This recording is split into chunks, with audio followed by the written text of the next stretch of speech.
Sir 'emergency' Kangana Ranaut తీస్తున్న movie. దీనికి ఇంకా సెన్సార్ బోర్డ్ సర్టిఫికేట్ ఇవ్వలేదు. హైకోర్టు దీనికి ఖచ్చితంగా మీరొక నిర్ణయానికి రండి అని చెప్పేసి ఒక మాటైతే చెప్పింది. సో, దీని గురించి అంటే ఇంకా అసలు ఈ మూవీ రిలీజ్ అవుతదా? కాదా? అని చెప్పేసి చాలా మంది ఆలోచిస్తున్నారు. మీరేమంటారు? ఆల్రెడీ దీని గురించి అసలు మాట్లాడుకున్నాం. హ్మ్. అయినా కూడా తనే డైరెక్ట్ చేస్తుంది కాబట్టి తను ఇంత యాంటిసిపేట్ చేయలేదు. సినిమా స్టార్ట్ అయ్యే ముందు ఏదో ఒక విధంగా బీజేపీకి లబ్ధి కొలిగేట్టుగా ఇందిరాగాంధీదే ఫైనల్‌గా కాంగ్రెస్‌దే తప్పు అన్నట్టుగానే తీసుంటది. హ్మ్. అలా తీసింది కాబట్టే ఖాళిస్తాన్ మూవ్‌మెంటోళ్ళు ఈ అమ్మాయిని బెదిరించారు. అవును. ఈ సినిమా చూపించాలని, అయి చేయించాలని, కొన్ని సీన్‌లు కట్ చేయాలని కొన్ని సీన్‌లు కట్ చేస్తే ఇంక సినిమా ఏముంటది? Security guards 6 seeks. ఆ 6 ఖాళిస్తానోళ్ళు. వాళ్ళు ఇన్‌ఫ్లుయెన్స్ చేసి ఏసేయమన్నారు ఏసేశారు. లేకపోతే సెక్యూరిటీ గార్డ్‌లు చంపడం ఏంటి? కంచె చైనమేసినట్టు. అది క్లైమాక్స్. ఆ క్లైమాక్స్‌లో సింపతి రావాలి యాక్చువల్‌గాను. సింపతి వచ్చేటట్టు తీస్తే బీజేపీకి నష్టం. సింపతి రాకపోతే సినిమా ఫ్లాప్ అవుద్ది. అప్పుడు అనుకుని చేయలేదు. తను బీజేపీ ఎంపీ అయిపోతాను అంత తెలీదు. అనుకోకుండా ఎప్పుడు స్టార్ట్ చేసింది తనకి ఈలోగా వీళ్ళు ఒక విధంగా బ్యాడే తీస్తాను అని అనుకుంది. బ్యాడ్ తీస్తే ఊరుకుంటారో ఖాళిస్తానోళ్ళు వెరీ స్ట్రాంగ్ ఇన్ యూకే అక్కడ. సో, వాళ్ళ బోలెడంత ఫండింగ్ ఉంటుంది వాళ్ళకి. అసలు ఆ థ్రెట్ రాహుల్ గాంధీ కదా అమ్మాయికి ఉంటుంది చూసుకోకపోతే. పాలిటీషియన్ ఏం చేస్తారు? థ్రెట్ ఉంది కదా నీకు 4 పక్కల కవచాలు చేసి కాపాడరు, జరగనిస్తారు. అది పార్టీకి బెనిఫిట్ వస్తుంది. That is politics. అందుకని ఎంటర్ అయ్యే ముందు మనం నిర్ణయించుకోవాలి. ఆకు వచ్చి ముళ్ళు మీద పడినా ముళ్ళు ఆకు మీద పడినట్టుగా ఉంటుంది మధ్యవర్తులు. జర్నలిస్టులకు కూడా చాలా ఉద్రేకపడిపోయి చేశారనుకోండి, అవతలోడు ఏది వేసేసేట్టు కనపడుతున్నాడు అనుకోండి, యువతలు వీడి తరపుళ్ళు వేసేసి ఆడిమి గంటేస్తారు జగన్ గంటేసినట్టు. అంతకంటే బూత్ ప్రపంచంలోని ఎక్కడ ఉండదు. చంద్రబాబు నాయుడుకి అదే ప్లస్ అయిపోయింది. మరి మొన్న నారాసుర రక్త చరిత్ర అన్నారు కదా, వీళ్ళు చంపేసి వాళ్ళ మీద పెడేస్తున్నాడు చంద్రబాబు నాయుడు మీద. ఎంత ఘోరం అది. మరి ఆయన ఈయనకి సగం పాళ్ళు దానికి ఓట్లు ఎలా పడినాయి అంటే అది ఆవిడ డాక్టర్ గారు అమ్మాయి సునీత ఎవరు ఉన్నారు కదా పేరు, వాళ్ళందరూ గొడవ పెట్టడం, ఈలోగా ఓన్ సిస్టర్ అపోజిషన్ అవ్వడం, ప్లస్ ఇతని మీద గెంటేయడం అనే ఫ్యాక్ట్ చాలా మందికి అర్థం. అయినా కూడా వాళ్ళ ఏరియాలో అతనే గెలిచాడు. అంటే ఎంతటి మూర్ఖత్వపు వాళ్ళు ఉన్నారు దాన్ని బట్టి అర్థం చేసుకోండి. కడపలో ఉన్న వాళ్ళు ఎంతటి అజ్ఞానులో అర్థం చేసుకోవాలి. ఎంత ఘోరమా. డైరెక్ట్గా బటర్ చేసినట్టు చెప్తుంటేనే నా పలానా చేయించారండి. ఈరోజు కూడా దానికి దికాణం లేదు. అది వచ్చి చంద్రబాబు నాయుడు గెంటేశారు. తప్పేంటి నేనంటే మొత్తం అందరికీ తెలుసు అది. సో ఆ విధంగా పాలిటిక్స్లోకి ఎంటర్ అయ్యేటప్పుడు ఇన్ని తెలుసుకోవాలి. ఆయన ఎవరో ఉన్నారు, అతనికి ఇప్పటికీ లైఫ్ థ్రెట్ ఉంటుంది. బీటెక్ రవి అంటారు అక్కడ. బట్ అతనికి ఎప్పుడే ఉంటుంది. అతనే చెప్తున్నాడు కదా నాకు ఎప్పుడు రిస్క్ ఉంటుంది. అతను జెన్యున్గా చెప్తున్నాడు. అంటే అతను మతకంటే మనకు ఎక్కువ తెలిసేటి. అతను ఆ ఏరియాలో పుట్టాడు, అక్కడే ఉన్నాడు కాబట్టి అక్కడ ఇన్ఫ్లుయెన్స్ ఉన్న వ్యక్తి.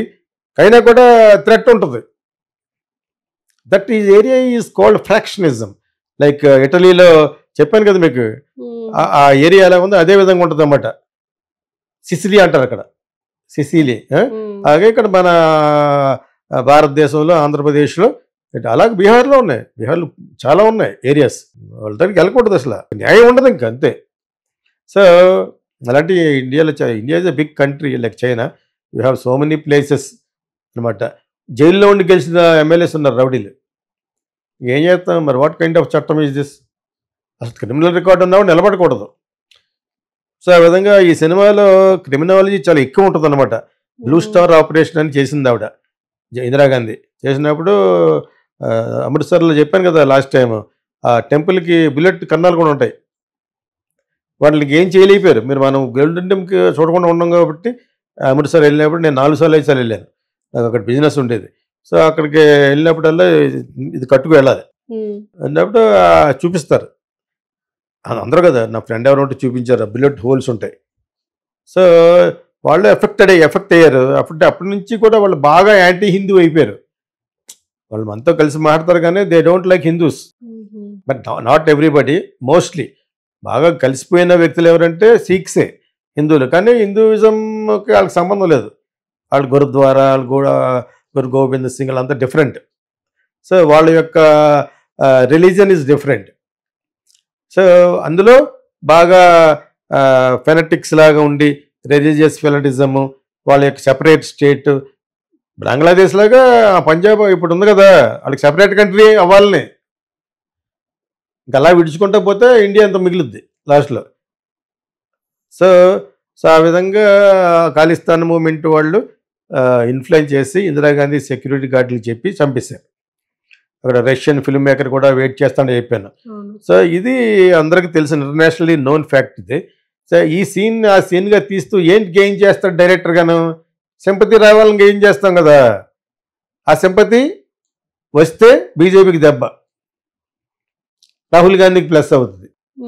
అంచేత సింపతి వచ్చేటట్టు చేసి ఉండదు. అది ఒక థ్రిల్లర్ లాగా ఇన్ని అన్యాయాలు చేస్తుంది కాబట్టి, ఎమర్జెన్సీలో ఎంతమంది జర్నలిస్టులు చచ్చిపోయారు, ఎంతమంది అదే అయిపోయింది, ఎంత అంచేత ప్రైమ్ మినిస్టర్ని కూడా చూడకుండా చంపేశారని చూపిస్తుంది. అర్థమైనప్పుడు నీకు యాజ్ ఎ ఫిల్మ్ మ్యాన్గా ఎంతకంటే ఎక్కువ చెప్పలేను. దాన్ని సెన్సార్ చేయొద్దని అవతల పక్క నుంచి ఫోర్స్ చేస్తున్నారు. రూలింగ్ పార్టీ ఎవరు? బీజేపీ. చేయమని చెప్పుద్ది. కోర్టు ఏం చెప్తుంది? అటు ఇటు కాకుండా ఇక్కడ దొరికిపోతాం వల్ల గవర్నమెంట్ చెప్పినట్టు చేస్తున్నట్టని. మేము సెన్సార్ ఇవ్వమని చెప్పలేము, ఇవ్వద్దని చెప్పలేము, ఏదైనా 1 వీక్లో డిసైడ్ చేసుకోండి అని మొన్న వర్డ్కి ఇచ్చింది. ఏంటి సెన్సార్ ఇవ్వదని ఎవరు చెప్తారు? ఖాళిస్తాన్ వాళ్ళు చెప్తారు. ఇవ్వమని ఎవరు చెప్తారు? బీజేపీ వాళ్ళు చెప్తారు. డైరెక్టర్ కంగనా రానవత్ ఏమంటుంది? సెన్సార్ కోసం ఉంటుంది, డబ్బులు ఖర్చు పెట్టిన వాళ్ళు డబ్బులు రావాలని సినిమా రిలీజ్ అవ్వాలి కదా. ఇంకొక పద్ధతి ఏంటంటే నెట్ఫ్లిక్స్ లాంటి దాంట్లో అమ్మేయచ్చు. సెన్సార్ రాకపోయినా అమ్మేయచ్చు అంటే అదేదో ఉంది మరి రూలు, అమ్మేయచ్చు అనుకుంటా. వాళ్ళు ఒకవేళ డేరింగ్ వేస్తా ఉంటే వేస్తారు. లైలా అనే సినిమాని అలాగే చేశారు, LEILA లైలా అని. అదే వాటర్ అని సినిమా తీయడానికి ట్రై చేసింది ఆవిడ డైరెక్టర్, దాన్ని తీనేవ్వలేదు. దాన్ని లైలా అని పుస్తకం రాయించే పుస్తకాన్ని తీసింది ఆవిడ. అదే సిద్ధార్థ కూడా ఉంటాడు. ఇండైరెక్ట్గా బీజేపీ భారతదేశంలో ఎటువంటి అన్యాయం చేయబోతుందనేది చేస్తాడు. RSS అను బీజేపీని తీస్తుంది. అందులో లేడీ తీస్తుంది అని ఎందుకన్నానంటే ఆవిడ fire director, she's a lady, Laila అని తీసింది అనమాట. అదే సినిమాని ఆవిడ వాటర్ అని తీస్తుంటే ఆపేశారు, దాన్ని మళ్ళా తీసింది. ఒక పుస్తకాన్ని ఆధారంగా తీసి అని చెప్పి తీసింది. నెట్ఫ్లిక్స్లో కూడా మరి బ్యాన్ చేసినట్టున్నారు గవర్నమెంట్ అడిగితేనే. అది అందులో RSS పేరు ఆర్యావత్ అని పెట్టింది. చాలా గౌరవంగా ఉంటుంది. ముస్లిమ్స్ని ఎలా చంపేశారు ఇది ఉంటుంది అనమాట. సో ఆ విధంగా ఇందిరాగాంధీది కూడా అన్సెన్సర్డ్ కానీ సెన్సర్డ్ కానీ రిలీజ్ చేసేస్తారేమో. చేస్తే చాలా ఎక్కువ పెట్టుకుంటారు.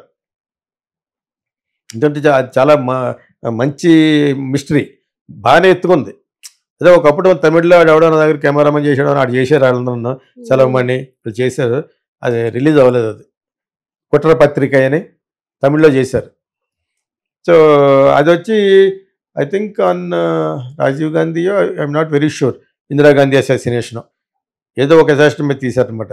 ఇది వచ్చి పక్క ఇందిరాగాంధీ మీదే ఎమర్జెన్సీలో జరిగిన అన్యాయాలు తీసుంటుంది. అది కాంగ్రెస్కి చాలా దెబ్బ. మరి ఫైనల్గా ఎవరిని చంపేస్తారు? ఆ టైంలో ఉన్న ప్రైమ్ మినిస్టర్ చంపేశారు. అది యాక్చువల్గా మంచి కథ ఎత్తుకుందాను నిజంగా, కానీ కరెక్ట్గా తీసుంటే. కాకపోతే ఎవరెవరికి లబ్ధి వస్తుంది అనేది అది మరి ఎలా చేసిందో వాళ్ళకి అనుగుణంగానే చేసి ఉంటుంది. వాళ్ళ మనిషే కదా, 100% మోడీ గారి మనిషి. అలా చేస్తాను అనుకోను. యాక్చువల్గా వాళ్ళకి ఫేవర్గానే చేస్తుంది. వాళ్ళగా ఫేవర్గా చేస్తేనే అమ్మాయి పార్టీలో నిలబడుద్ది. కాకపోతే ఆవిడకి చాలా థ్రెట్ ఉంటుంది. ఎందుకంటే ఆ థ్రెట్ చేసే వాళ్ళు మామూలు అలా చెప్పేవాళ్ళు కదా. వాళ్ళు సిక్స్ పార్టీ కదా అది, ఖలిస్తాన్. అంచేత she has to be very careful. Extra Z category ఏమైనా ఇస్తారేమో ఒకవేళ అంత ఉంటే తప్పితే she is very difficult to come out. Okay sir, thank you.